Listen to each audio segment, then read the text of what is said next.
Et bonjour à toutes et à tous. Alors cette petite vidéo pour parler des alternatives à Spotify. Les plus grandes peurs que vous pouvez avoir de quitter Spotify. Premier argument, l'abonnement Spotify famille. Deuxième argument, eh bien, c'est les favoris et tous les playlists. Les deux cas sont solutionnés par Qobuz. Spotify, service de streaming très connu, celui qui occupe toute la place. Maintenant, il est un peu concurrencé par des trucs comme Apple, évidemment, YouTube Music, et puis il y a de plus en plus de concurrents qui apparaissent. Alors, pourquoi faire ça? Moi, voilà, la raison principale, vous connaissez un peu sans doute mes positions par rapport au Big Tech, aux GAFAM. Spotify, un exemple qui n'est pas Big Tech tellement que ça. Il est même européen, on pourrait dire « Ah ouais, magnifique », sauf que il y a un autre argument qui entre en ligne de compte, c'est la manière dont Spotify traite les artistes. Et ça, attention, ça ne va pas. Parce que moi, je suis un artiste, même un artiste qui va sauver la planète.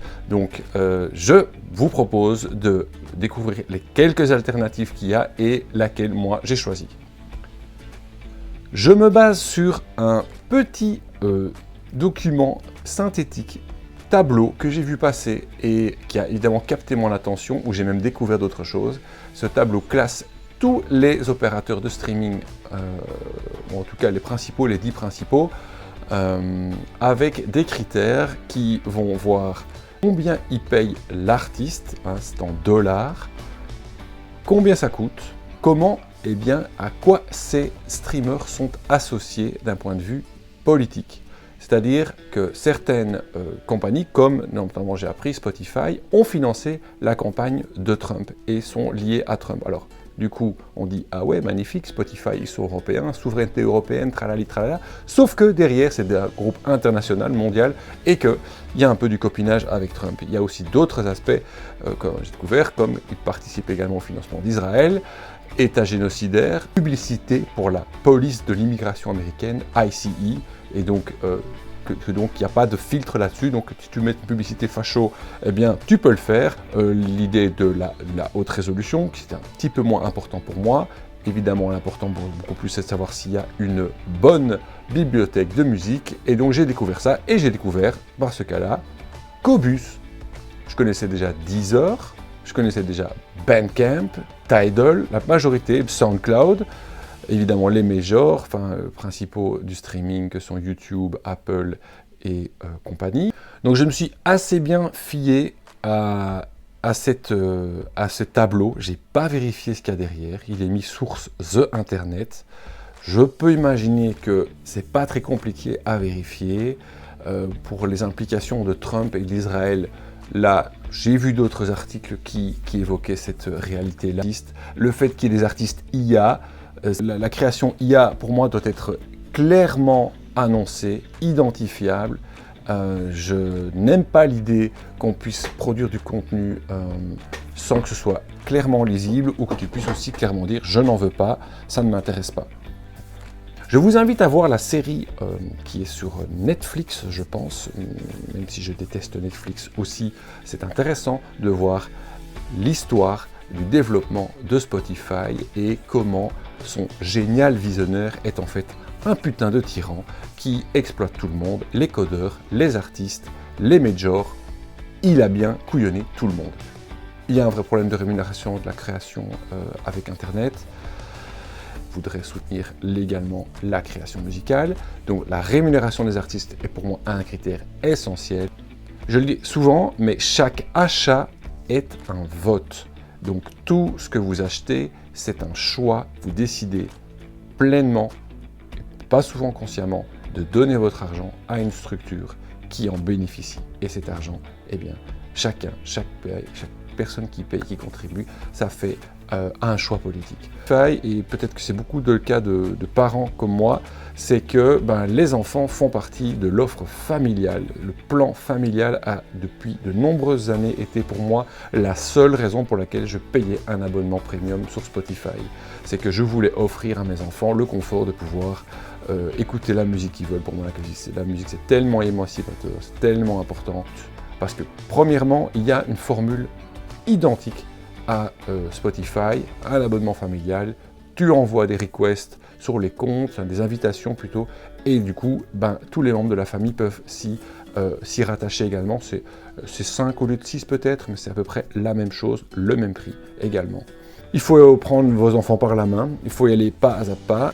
Ce que j'ai fait, c'est que j'ai pris une formule abonnement à l'essai pour Qobuz, pour voir ce que ça donnait, pour aussi installer avec mes enfants, les prévenir un mois à l'avance que j'allais définitivement passer à une offre hors de Spotify et que donc je voulais les accompagner. Donc on a installé l'appli ensemble, j'ai envoyé l'invitation, on a tout regardé bien ensemble. Et en accompagnant mes enfants, j'ai découvert la possibilité d'importer les favoris et les playlists, mais ça a directement apaisé les craintes de mes enfants de pouvoir importer depuis Qobuz, reprendre tous les playlists et les favoris qui sont sur Spotify. Et donc, en fait, quelques clics, si vous n'êtes pas trop coincé de ce niveau-là en lisibilité et en aisance dans les logiciels, vous pouvez tout basculer. Donc ça, c'était vraiment un avantage essentiel pour basculer. S'il n'y a pas les playlists, là, mes enfants, ils prenaient vraiment très très mal l'idée que je puisse leur dire de changer leurs milliers de titres likés, leur bibliothèque, c'est bien normal. Et donc ça, c'est un point super important. Moi, l'expérience maintenant avec Qobuz, c'est que je suis assez bluffé. Il y a un aspect rédaction, choix de la rédaction, c'est-à-dire qu'il y a des personnes, et sans doute aussi un algorithme que je ne connais pas, mais en tout cas l'aspect qu'il y a des personnes qui font une sélection, des suggestions, des propositions, en fait ça colle super bien. Les choix musicaux, j'ai fait des tas de découvertes, j'ai fait honnêtement en 2-3 mois 10 fois plus de découvertes pertinentes sur Qobuz que tout ce que l'algorithme en 10 ans de Spotify m'a proposé. Rien, strictement rien de ce que Spotify ne m'a jamais proposé m'a intéressé. Mais c'est sidérant. Alors que ici, depuis les quelques mois que j'utilise Qobuz, j'ai déjà liké des tas de trucs, des belles découvertes, musique du monde, des folk, de la techno, enfin des tas de trucs originaux. Et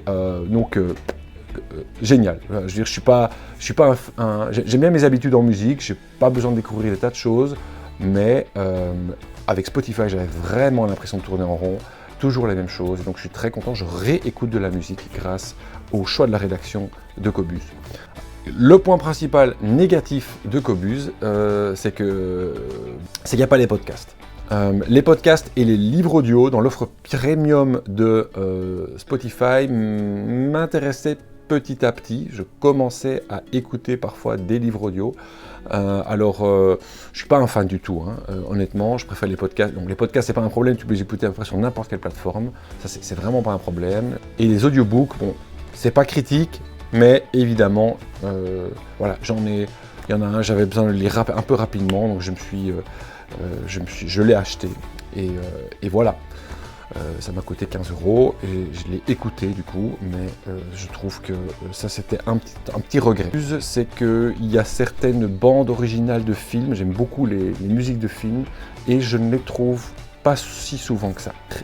Alors Qobuz est la plateforme de streaming qui paye le mieux les artistes. Tidal c'était un peu mieux aussi. Tidal c'est un peu mieux, c'est presque le même prix que Qobuz. Alors Bandcamp est peut-être encore meilleur. Parce que là, je vois un chiffre qui est donc 82% des ventes dans Bandcamp, c'est pour l'artiste. C'est gigantesque. C'est quasiment, si c'est ça que je lis, que je l'interprète correctement, ça veut dire, tenez, tout est pour vous. On est entre 3 et 5 fois plus par stream entre Qobuz et Spotify. Donc c'est 3 à 5 fois plus. Ça reste pas grand chose, on est à du 0,18 cents de dollars par stream contre 0,03 à 0,05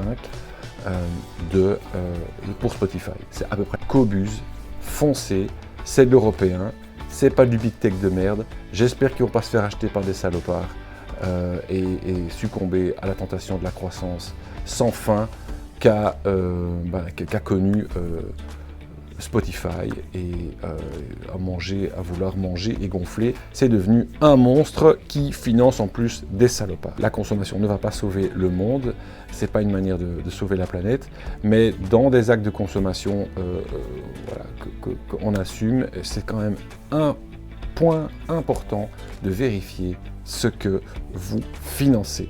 Chaque achat est un vote. Allez, bon, je vous laisse. N'oubliez pas, vous passez directement sans tarder, c'est facile, ça se télécharge, vous balancez, vous influencez tout le monde et on se retrouve sur Comus. Ciao.